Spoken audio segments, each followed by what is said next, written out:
Hi, my name's Paul Council and welcome to the Mastering Money series of videos. Now there's actually 9 in this series, so make sure that you see them all because collectively they really form the foundations of my journey towards making my first $1 million.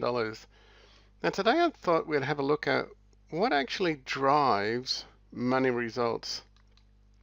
Now if you think about it, money in some way, shape or form has been around for at least the past 5,000 years.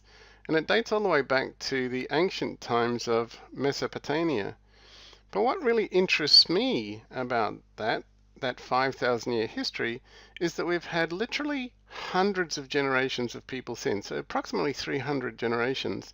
And in some way, shape or form, each of those generations has thought about how do they get surplus money for their version of the good life. And yet today, despite all of that history, the mysteries around having surplus money still really occupies the minds of current generations. And it seems that only a minority ever really get to authentically enjoy their version of the good life. And it seems that the majority really maintain their positions on some form of work stress, not enough time, not enough money treadmill. And when you think about the information that's available, we have literally an abundance of information. There's so many books, there's so many videos, there's so many CDs, there's so many downloadables, there's so many computer programs. Literally, we've got information on how to increase your profitability, information on get rich quick and wealth for life. And despite this 5,000 year history, and despite all of the information that's available, the mysteries of money still remain an enigma for most people. And that certainly was my case for the first 40 years of my life. I guess like everybody else, I was taught to really go out there and get a job and work really hard. And, I chose the life of a potter and I was an exhibiting artist and I would exhibit my work nationally and internationally. And yet I was never able to get ahead. And I always wondered why. Why was I always dead flat broke? In fact, I was worse than dead flat broke because I was always in some form of debt. And I was just pondering this one day. And I was walking through an art gallery. And in the art gallery, there were these pictures. And it was really about the early construction of the Sydney Harbour Bridge.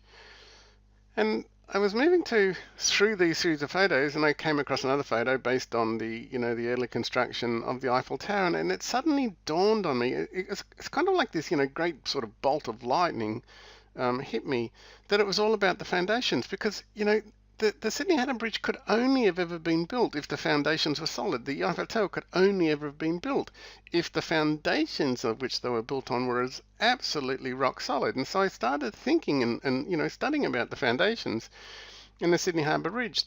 Just the pylons, they go down 12 metres and they're set in very, very solid sandstone. And then they've got anchoring tunnels at each end that go back into the deep bedrock. They go back 36 metres.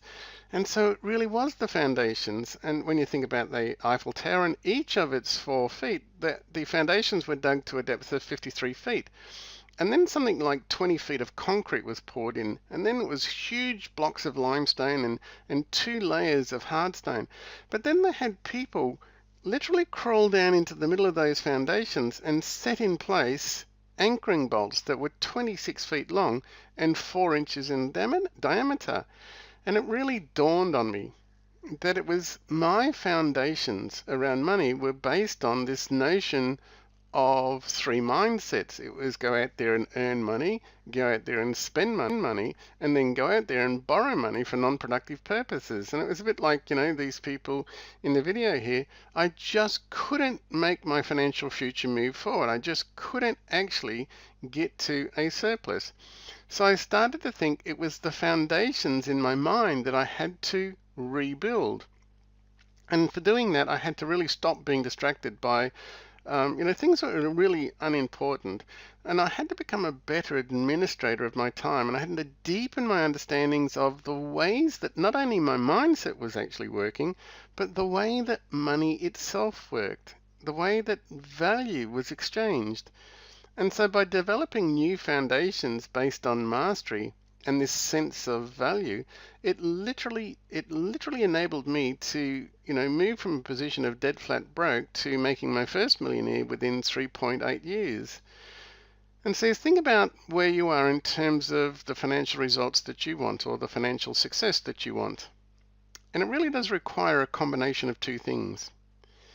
It requires literally building new foundations in a mindset, so that mindset can start opening itself to the possibilities and the opportunities of generating surplus money for lifestyle. And then we've got to start directing that mindset at real life strategies, or what I call the mechanics of wealth, that lead directly to increasing your profitability. And again, it's a little bit like building a bridge here. On one side of the bridge, you've got your current money results, and you've got your current mindset around those money results.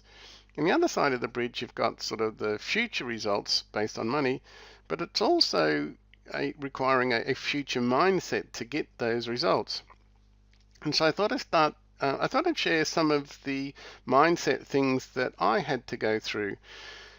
And what I'm going to do is build a picture here, and it's a little bit detailed, but you'll actually get the sentiments that I'm trying to share.